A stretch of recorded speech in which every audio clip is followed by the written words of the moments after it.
کئی گنا بڑھا دیتے تھے. اضعافا مضاعفا قرآن میں آیا یا ایھا الذین آمنوا لا تأکلوا الربا اضعافا مضاعفا. کئی گنا بڑا بڑا کر اتنا بڑا دیتے تھے کہ وہ بیچارہ دینے کے موقع پہ نہ رہتا تھا, لہٰذا اس کے بدلے جائیداد بڑھا.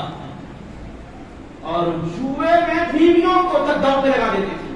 لا حول ولا قوت الا باللہ. ایسے سماج اور ایسے ماحول کو سنوارنے کے لیے ختم نبوت کے تاجدار کو اللہ نے اپنے کرم سے بھیجا اور حضور کو حکم فرمایا ادعو الی سبیل ربک بالحکمۃ والموعظۃ الحسنہ. اے میرے حبیب میری اپنے رب کی راہ کی طرف لوگوں کو بلائیے, حکمت کے ساتھ بلائیے میرے مصطفیٰ. سننے کو کوئی بھی تیار نہیں, کیسے بلائیں گے آپ؟ لڑنے کے نہیں بلائیں گے, حکمت سے بلائیے, ان نصیحت سے بلائیے. بحث کرنے کے لیے لوگ تیار ہو جائیں تو آپ بحث کا جواب بحث سے مت دیجیے. وجادلہم باللتی ہی احسن مصطفیٰ, عمدہ طریقے پر گفتگو کیجیے, احسن طریقے سے جھگڑوں کو مٹائیے. اللہ نے مصطفیٰ کو فرمایا, حبیب پاک علیہ الصلوۃ والسلام سے ارشاد ہوا یا ایھا المدثر قم فانذر وربک فکبر وثیابک فطہر والرجز فاہجر. اے چادر اوڑھے ہوئے مصطفیٰ کھڑے ہو جائیے, ڈرائیے لوگوں کو رب سے, خوف دلائیے عذاب کا, اور رب کی بڑائی اور عظمت بیان فرمائیے. اپنے لباس کو ہمیشہ پاک رکھیے, بتوں کی گندگی سے ہمیشہ اپنے آپ کو پناہ رکھیے جیسا آپ پہلے سے بھی بچے ہوئے ہیں, اور لوگوں کو تعلیم دیجیے, حق کی طرف ان کو متوجہ کیجیے. اب اس رسول کو حکم ہوتا ہے میرے مصطفیٰ بلاؤ. اب میں آپ سے یہاں ٹہل کر پوچھنا چاہتا ہوں کہ اب یہاں آپ نے مسجد انضمام جلسے کے اہتمام کر کے کچھ غریب کو بلایا. میں جب یہاں پہنچا تو ماشاء اللہ مولانا عبدالخالق صاحب بیان فرما رہے تھے, لوگ سنجیدگی سے سن رہے تھے. اچھے ماحول میں پہنچا, مولانا فوراً اسٹیج سے بازو ہو گئے اور میرے نام کا اعلان کیا. اس سے پہلے ایک صاحب سے نعت پڑھوائی, اس کے بعد مجھ سے کہا اور میں بیٹھ گیا خطاب کر رہا ہوں. تو مجھے اچھا بھی معلوم ہو رہا ہے کہ لوگ سننے کے لیے تیار ہیں. ویسے بھی آپ لوگ باخبر لوگ ہیں, پڑھے لکھے لوگ ہیں, آپ لوگ اہل کتاب ہیں, نہیں کتاب جانتے ہیں, اس لیے میں نے آیت کے اہل کتاب یا اہل کتاب ہے. یہ تعلیم یافتہ طبقے سے گفتگو کر رہا ہوں تو تعلیمی سطح کی بلندی والی بات بھی ہونا چاہیے. اس لیے میں نے اس سطح سے آپ سے گفتگو کی, اس حسن غم کے ساتھ کہ ماشاءاللہ پڑھے لکھے لوگ ہیں اور شعور و فکر میں مختلف رکھنے والے لوگ ہیں. ان کے اذہان میں یہ بات بیٹھے گی تو کئی ذہنوں کو یہ چمکائیں گے. اس امید کے تحت میں نے یہ آیات قرآن آپ کے سامنے کیا ہوا. تو میں یہ عرض کرنا چاہتا ہوں کہ میں سنا رہا ہوں, آپ میں ٹھنڈے اور ستھرے ماحول میں مجھے کھڑا کیا گیا, مجھ سے کہلوایا گیا, مجھے بٹھایا گیا, میں بول رہا ہوں. اگر میں یہاں آتا اور کوئی صاحب ادھر اٹھ کر کے بیٹھے ہوئے ہوتے, کوئی ادھر اٹھ کر کے بیٹھے ہوتے, کوئی جا رہے ہوتے, کوئی باتیں کر رہے ہوتے اور مجھ سے کہا جاتا خطاب کیجیے, تو میں کہتا مولانا عبدالخالق صاحب پہلے سے لوگوں کو بٹھائیے اور سنجیدگی کے ماحول میں لائیے, پھر اچھا ماحول بنا کر کسی کو بلایا جائے. یعنی شور شرابے میں اس کو میک سنا کے تم ہی سنبھالو پبلک کو, پھر اس کا خطاب کرو کہا ہے. کون سا اچھا لگتا آپ کو؟ گیسٹ کے اکرام میں کیا لگتا ہے, شور شرابے میں کھڑا کرنا یا خاموش بٹھا کے کھڑا کرنا؟ بولو, خاموش ماحول بنا کے کھڑا کرنا, یہ مہمان کا اکرام لگتا ہے نا. اب میں آپ سے اس مثال کے بعد ایک بات سمجھانا چاہتا ہوں. اللہ نے اپنے حبیب کو جو عرش کے مہمان بھی ہیں, رب کے مصطفیٰ ہیں, سارے نبیوں کے سردار ہیں, ساری خلقت میں سب سے زیادہ رب کے پیارے ہیں, جب دنیا میں بھیجا تو ماحول سننے کو تیار نہیں, حبیب سنانا چاہتے کوئی آنے کو تیار نہیں, ایسے ماحول میں مصطفیٰ کو بھیجا. تو اب ہم یہ پوچھنا چاہتے ہیں, بار الہ ہم کسی مہمان کو بلاتے ہیں تو سننے کا ماحول بنا کے کھڑا کرتے ہیں. تو نے مصطفیٰ کو کھڑا کیا تو سننا کوئی نہیں چاہ رہا. پتھر لے کر ادھر کوئی ٹھہرا ہوا ہے, ادھر کانٹے کوئی پھینکنے کے لیے تیار ہے, ادھر تیرے گھر میں مصطفیٰ سجدہ کر رہے ہیں, اونٹ کی اور نہیں رکھ کر حضور کے پیٹ پر رکھ رہے ہیں لوگ. ایسے ماحول میں فرمایا میرے رسول لوگوں کو بلائیے میری راہ کی طرف. مولا تو ان کو پہلے سننے کے ماحول میں بلاؤ, پھر اپنے حبیب کو کھڑا کر. ہم کسی آیت کو حکیم کو شور کے ماحول میں نہیں کھڑا کرتے, تو اپنے محبوب کو کیوں کھڑا کیا؟ تو رحمت جواب دیتی ہے بندو, سننے والوں کو سنانا کوئی کمال نہیں ہے, یہ میرے مصطفیٰ کا کمال ظاہر کرنا چاہتا ہوں. جو نہیں سننا چاہ رہے تھے حبیب نے سنایا تو ایسا سنایا کہ وہ بھی ہواؤں کو سنا رہے ہیں, فضاؤں کو سنا رہے ہیں, دریاؤں کو سنا رہے ہیں, اور ان کے اندر وہ تبدیلیاں لا رہے ہیں مصطفیٰ میں کہ پورے کے پورے ماحول کو چمکانے والے بن گئے. کے لیے تیار ہیں لوگ, مگر حبیب ہے کہ ان کو بھی محنت سے سمجھا رہے ہیں. جس راستے سے حضور گزر رہے ہیں لوگ مخالفت کر رہے ہیں, اور مخالفت کرنے والے اغیار نہیں, خود خاندان کے لوگ. رسول پاک علیہ السلام صفا پہاڑ پر کھڑے ہو گئے. اب سنانے کا آغاز حضور کر رہے ہیں. حضور کا بھی دیکھو تبلیغ کا انداز کیسا ہے. حضور کی حکمت بھی دیکھیے, حضور کی کمال عقل کو بھی سمجھیے کتنے عقل و حکمت والے مصطفیٰ ہے. اللہ نے فرمایا میرے حبیب لوگوں کو بلائیے. اللہ کے رسول بھی صفا پہاڑ پر چڑھ گئے اور اس پہاڑ پر چڑھ کر آواز دینے لگے, یا بنی فلاں, یا بنی فلاں, اے فلاں قبیلے والوں, اے فلاں قبیلے والوں. آواز دے رہے بلند آواز. لوگوں نے سوچا آج تک 40 سال میں کبھی اس آواز کو ہم نے نہیں سنا, یہ تو خاموشی سے ہمارے درمیان چلتے رہتے تھے. اب اچانک پہاڑ کے اوپر سے اعلان کر رہے, حضور کی آواز ہر طرف گونجنے لگی. مکے کی وادیاں گونج اٹھی, مکے کے پہاڑ کی چوٹیوں سے آواز بلند ہوئی, اور خدا نے مصطفیٰ کی آواز میں جو اثر رکھا تھا ہر چلنے والا ٹھہر گیا کہ کون ہے کہ آواز دے رہا ہے. سمجھ میں آ گیا محمد عربی بلا رہے ہیں. ارے یہ آواز والے تو کبھی نہیں بلائے, چلو کیوں بلا رہے ہیں.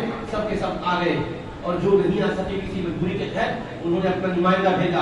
ارے جاؤ جی, محمد عربی کی آواز کون سا پیغام دے رہے ہیں انہیں نہیں معلوم. اب حضور نے دیکھا پہاڑ کا دامن بھر گیا, سارے کے سارے لوگ آ گئے.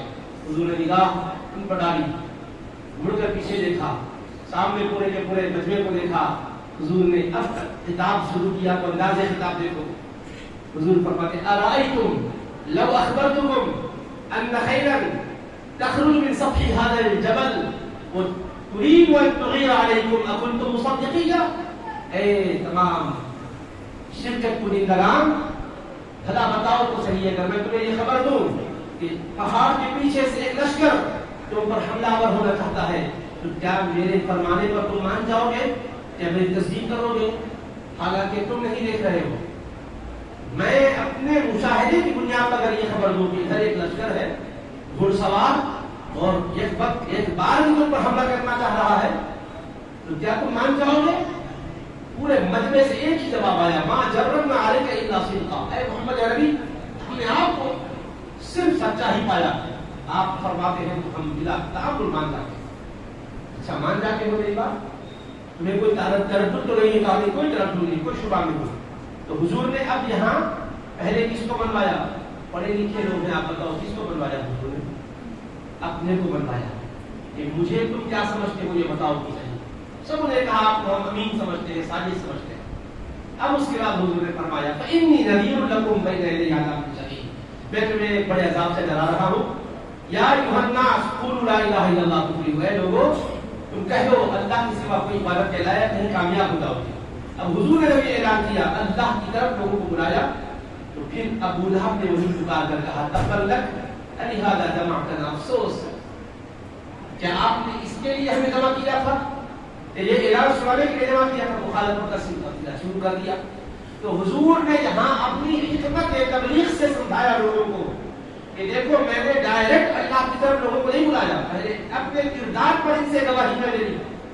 میں نے ان سے یہ کوشچن کیا کہ میرے کیریکٹر کے بارے میں تمہارا کیا نظریہ ہے, پہلے بتاؤ تو صحیح. ایک ایسی چیز کی خبر کے بارے میں تم نہیں جانتے, میں کہتا ہوں کہ لشکر ہے تیار, حملہ کرے گا تم پر, کیا تم مان جاؤ گے؟ تو سبوں نے کہا آپ کے کہنے پر مانیں گے, مانا کہ ہماری آنکھوں نے دیکھا نہیں, حالانکہ کوئی شور ہمارے کانوں نے سنا نہیں لشکر کے آنے کا, مگر اے محمد آپ فرماتے ہو تو مان جاتے ہیں صلی اللہ علیہ وسلم. تو حبیب نے اپنے کو بلوا کر فرمایا اب میں کہتا ہوں لا الہ الا اللہ کہو, کامیاب ہو جاؤ گے. اللہ کی طرف بلایا تو انہوں نے شور مچانا شروع کیا. تو رسول پاک علیہ السلام نے پہلے اپنے کو بنوایا, اپنی تصدیق کروائی, دشمنوں سے جو آگے جا کے مخالفت کرنے والے ہیں ان سے تصدیق کروائی. جب حضور کو سچا مان گئے, اب اس کے بعد حضور کی دعوت کو نہیں مان رہے ہیں تو وہ حضور کو نہیں جھٹلا رہے, خود اپنے آپ کو جھٹلا رہے ہیں, کیونکہ ابھی تو آپ کو سچا مان چکے تھے. تو حضور کا یہ انداز سمجھانے کا کتنا حسین ہے, سمجھتے ہیں. اپنے کیریکٹر پر حضور نے ایسی شہادت طلب کی کہ جس میں کوئی بھی تعامل نہیں کیا, سب نے کہا ہم نے آپ کو سچا پایا. حضور نے جب اللہ کی طرف بلایا صلی اللہ علیہ وسلم تو مخالفت شروع کی. حضور کا دل کتنا دکھا ہوگا, جو جملہ ابو لہب کی زبان سے حضور نے سنا تھا, مگر حبیب ہے صبر کر رہے ہیں. اللہ تعالیٰ کو جلال آ گیا, اللہ نے فرمایا تبت یدا ابی لہب وتب. میرے حبیب کو تو کہتا ہے اشارہ کر کے کہ اے محمد تمہارے ہاتھ ٹوٹ جائیں, ہلاکت ہو تمہاری. میرے مصطفیٰ نے میری طرف بلایا, تو نے گالی دی, اور حبیب اپنے اخلاق کی وجہ سے گالی کا جواب نہیں دیے. تو یہ سمجھ رہا ہے ان کے والد نہیں ہے, کوئی ان کی طرف سے جواب نہیں دے گا. بیٹا میں ان کا حفاظت کرنے والا ہوں, اگر ان کے خلاف زبان کھلے گی تو رب کے جلال کا یہ عالم ہوگا کہ رب خود مذمت میں قرآن نازل کرے گا. تبت یدا ابی لہب وتب، اس نے ایک جملہ فرمایا، اللہ نے پوری ایک سورت قرآن کی اس کی مذمت میں نازل کر دی، اور اس ایک بار بولا تھا، مگر اللہ نے جو قرآن میں اس کی برائی بیان کی قیامت تک قرآن میں پڑھا جا رہا ہے اور ان پر لعنت برسائی جا رہی ہے جس نے مصطفیٰ کی بدگوئی کی تھی. اللہ نے بتایا میرے حبیب میری خاطر آپ کو گالی سننا پڑی ہے تو میں نے آپ کی عظمت کی حفاظت کی ہے، چاہے کوئی بھی آپ کو کچھ بھی بولے میرے پیارے، مگر میں آپ کی عظمت کی حفاظت فرماتا ہوں. اس کے لیے اللہ نے کیا کیا؟ حضور کا نام محمد رکھا صلی اللہ علیہ وسلم. کیا مانے ہیں بھائی محمد کی؟ یعنی وہ ذات جن کی خوب تعریف کی جاتی ہے، جن کی خوب تعریف کی گئی، جن کی خوب تعریف کی جائے گی، جو خوبیوں والی ذات ہے، کمالات والی ذات ہے، جس میں کمزوری اور خامی نہیں ہے، اس ذات کو محمد کہتے ہیں. تو اب نام ہی اللہ نے ایسا رکھا، حضور کے خلاف کوئی بولے گا تو حضور کی عظمت کو کوئی فرق نہیں آئے گا. اسی لیے جب سرکار کے خلاف لوگ بولنے لگے صحابہ کو اچھا نہیں لگا، سرکار کے صحابہ پریشان ہو گئے، تو اللہ کے حبیب نے ان صحابہ کی تسلی کے لیے فرمایا الا تعجبون، اے میرے صحابہ کیا تم تعجب نہیں کرتے؟ کیف یصرف اللہ عنی شر قریش ولعنهم، کیسے اللہ قریش کی بدگوئی اور لعنت کو مجھ سے دور کرتا ہے. یشتمون مذمما ویلعنون مذمما وانا محمد، وہ کسی برے کو برا کہتے ہیں، گالی گلوچ کرتے ہیں، میں تو محمد ہوں، میں تو کمال والا ہوں، میرا نام لے کر اگر میرے خلاف بولیں گے تو میری برائی نہیں ہوگی، برے کی برائی ہوگی.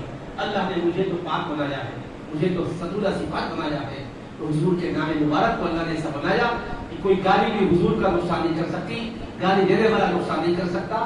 البتہ جو بدگوئی کرتا ہے وہ اپنے برے انجام کو پہنچتا ہے.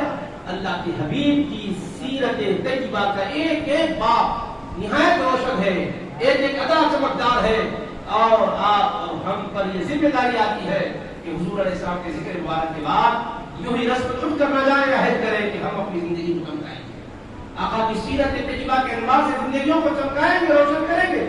ہمارا کردار کچھ ایسا پاکیزہ بنے گا انشاءاللہ کہ ہر دیکھنے والا کہے گا ہاں حضور علیہ السلام کا سچا وفادار امتی ہے.